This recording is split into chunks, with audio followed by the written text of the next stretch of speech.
I'm working smarter, not harder. I've got a bunch of books. This one I already did, but I don't like the way it looks. This one as well. So I'm gonna paint them, and we're gonna use a variety of the new IOD spring release. So when you're painting books, open them like this and lay them flat. And it helps if you are doing several projects. If you can do them in the same color, then you have paint on your brush already and you can work smarter, not harder, which is something I'm learning. I open the books and I'm painting them with just a little bit of DIY paint in Petticoat pink. Here's a sneak peek of the after.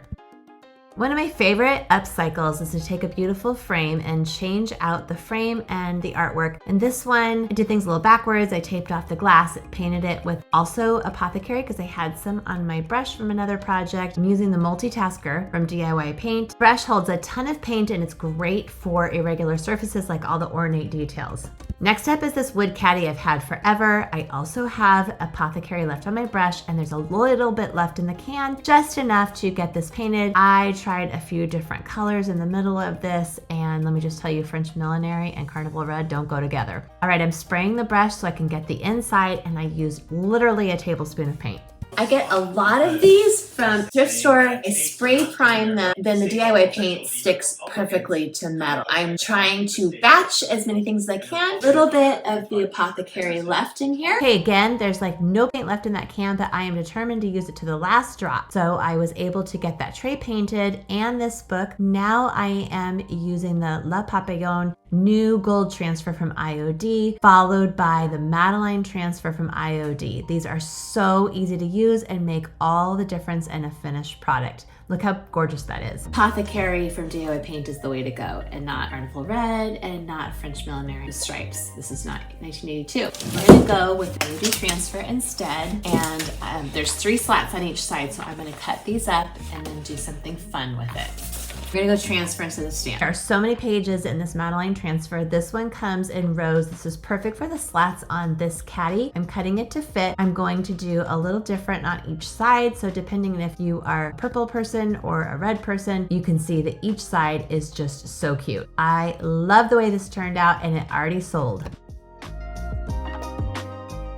Next project, tackling the 70s artwork. I found this frame in the trash. I am taking out the original canvas and I'm going to paint it. Then I'm going to let it dry thoroughly overnight and use the Saint Ouene, probably not pronouncing that correctly, on this and build it with layers, also with pieces of the Madeline transfer. I'm using just a thick coat of DIY paint and beadboard. Then you can see how I took that gorgeous face and added all the flowers and butterflies on.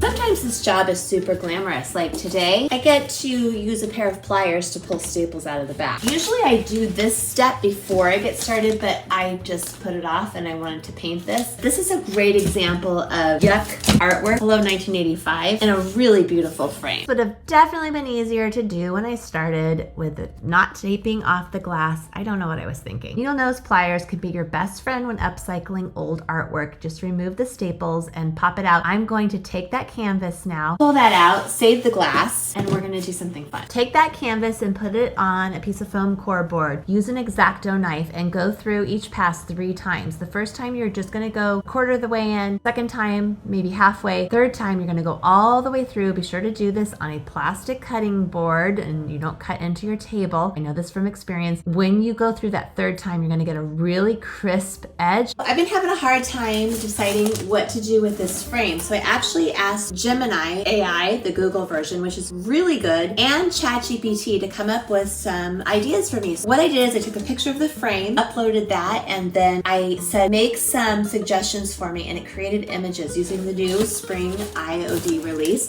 I think I'm gonna go with this super crunchy looking inlay, and I think I'll add some gold touches to the high points of this using the DIY Paint Gold Patina. That is a tool that you might want to consider if you feel like maybe you're struggling with the color of furniture or composition using IOD. Try taking a picture of the item you want to upcycle, tell it what you want to do, maybe even specifically the IOD products that you have, what DIY paint color you want to use. It is really powerful. Sometimes it can be a little wonky, but it's just a fun way to spark creativity. I love what I do, but making a video sometimes is a lot of work. I was so fortunate to take a quick vacation to Lake Tahoe with 11 girlfriends, and let me just tell you, if you haven't been to Lake Tahoe and and looked at the lake in the morning, it is a must experience. Look how gorgeous and peaceful that is.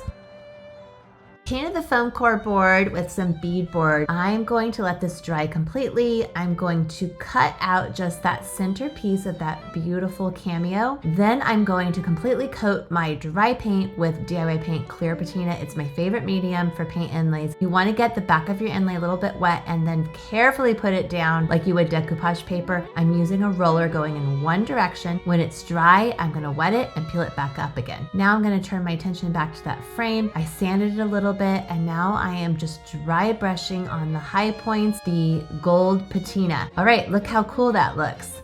Liquid patina for the win. I got such a crisp finish. It's hard for me to leave well enough alone. Now, from the last holiday sampler kit, I still have quite a bit left in my little jar. The trick here is to get the paint really watery like a watercolor, so I'm just putting a little on a piece of paper, and then I am off brushing it and just adding that paint. Pulling it all together by using my favorite framing gun. I'll put a link below for I got mine on Amazon, and here is the finished product. I have these little books. I have a bunch more. I did not love the way this one turned out. Back of it looks really awesome with the new IOD inlay. I'm going to use the Madeline transfer because it has so many little parts. Just transfer the heck out of it. There's so many parts. Each transfer you can get so many projects out of them. They are so worth the investment. I have so many pieces of the Madeline transfer left. I am adding and layering and just a little around the spine and a little around the back. I am up leveling this by adding a little DIY Paint liquid patina to the edges. And I'm not normally a detail person, but these IOD molds are so detailed. I went in with some more DIY paint to give that a little more character and depth, and I'm so happy with how they turned out. All the products I used are linked below. If you liked this video, please like and subscribe for more fun makeovers. Thanks for watching.